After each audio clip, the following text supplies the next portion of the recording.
Hi friends, आज आपण बनवणार आहोत वांग्याचं भरीत। त्यासाठी मी 7 वांगे घेतलेले आहेत, हिरव्या मिरच्या घेतलेल्या आहेत, ह्या सपक आहेत, जास्त तिखट नाहीयेत, आणि हे लसणाचे पाकळ्या घेतलेल्या आहेत, 12 ते 13 पाकळ्या आहेत, छोटे छोटे आहेत ह्या।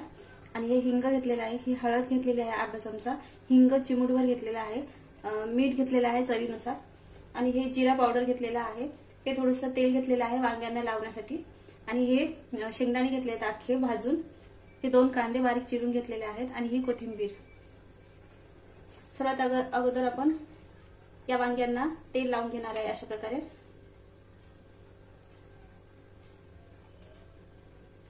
आणि या जाळीमध्ये असे ठेवणार आहोत। वांग्यांना तेल लावून मी अशा प्रकारे ह्या जाळीवरती ठेवलेला आहे, आणि मी हे आता भाजून घेणार आहे। वांग्यांना मी जाळीवरती ठेवलेला आहे आणि गॅस ऑन केलेला आहे।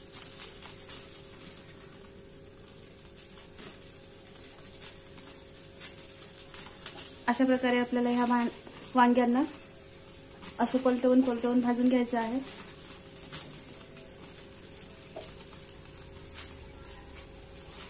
सगळ्याच साइडने आपल्याला ह्या वांग्यांना व्यवस्थितपणे भाजून घ्यायचं आहे।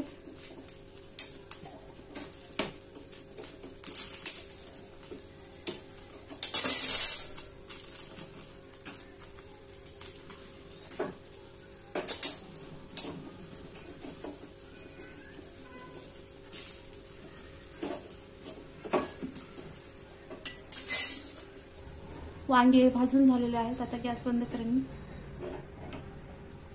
आणि थोडेसे हे वांग्यांना थंड होऊ द्यायचं आहे आपल्याला, आणि यांचे देठ हे काढून घ्यायचे आहेत।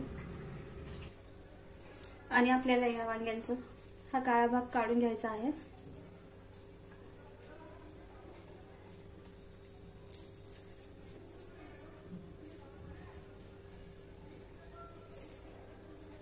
आणि अशा प्रकारे आपल्याला हे काढून घ्यायचं आहे।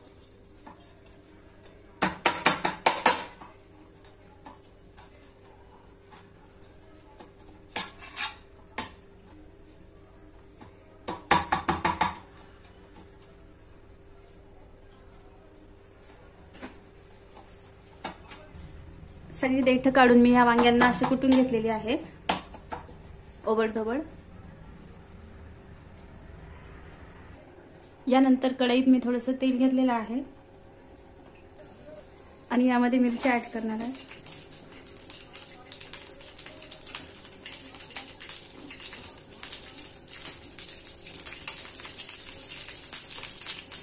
आणि हे लसूण ते आपल्याला व्यवस्थित असं भाजून घ्यायचं आहे।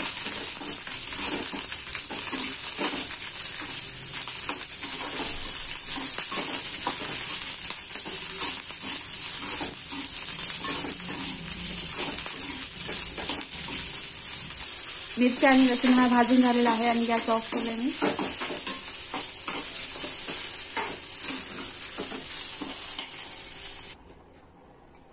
यानंतर आपल्याला कढईमध्ये तेल घ्यायचं आहे,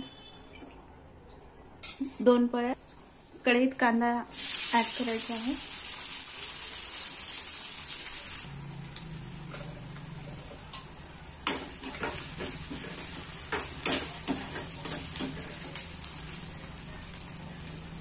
कांदा आपल्याला व्यवस्थित थोडासा भाजून घ्यायचा आहे। यानंतर हिरव्या मिरची आणि लसणाचा ठेचा ऍड करायचा आहे आपल्याला।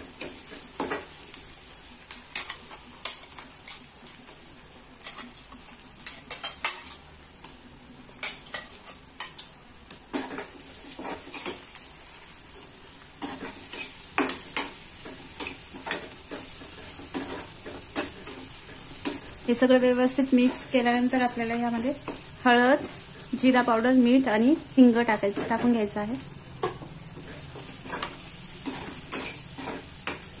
यानंतर वांगा,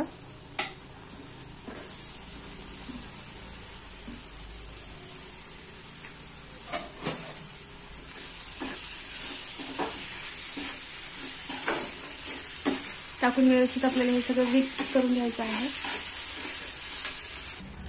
यानंतर शेंगदाण्याचा कूट हा ओबडधोबड वाटलेला यामध्ये ऍड करत आहे मी।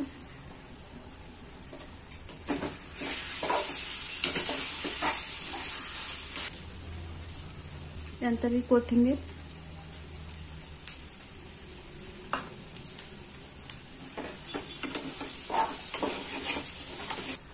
5 मिनिटासाठी आपल्याला ह्याच्यावर झाकून ठेवायचं आहे। यानंतर मी वाटीत हे भरीत घेतलेलं आहे आणि यावरती कोथिंबीर आणि बारीक चिरलेला कांदा टाकून आपल्याला खायला घ्यायचं आहे। हे आपण ज्वारीच्या भाकरीसोबत किंवा चपातीबरोबरही खाऊ शकतो। सगळ्यात बेस्ट म्हणजे ज्वारीच्या भाकरीसोबत खूपच छान। थँक्यू।